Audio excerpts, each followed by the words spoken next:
आज मैं आपसे एक स्टार या सेलिब्रिटी की तरह बात नहीं कर रहा हूं। मैं बात कर रहा हूं आपसे एक आर्मी मैन के बेटे की तरह।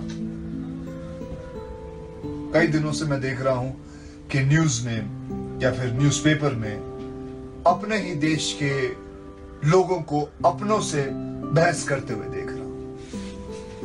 कोई सर्जिकल स्ट्राइक का प्रूफ मांग रहा है, कोई आर्टिस्टों को बैन करने की मांग कर रहा है, कोई डर रहा है कि वॉर हो गई कि नहीं। अरे शर्म कर। अरे यार, ये सब बहस बाद में कर लेना, पहले ये तो सोचो कि किसी ने सरहद पे ऑलरेडी अपनी जान दे दी है। 19 जवान उरी टेरर अटैक में शहीद हो गए।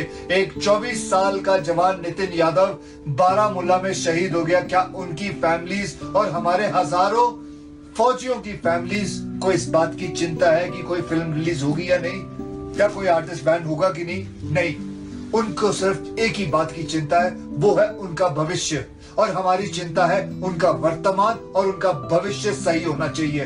वो है तो आज मैं हूं, वो है तो आज आप हैं, वो नहीं तो हिंदुस्तान नहीं। टेररिज्म की बात आती है तो पाकिस्तान का नाम आता है। नहीं, बिल्कुल नहीं, ऐसा कुछ भी नहीं है इसमें।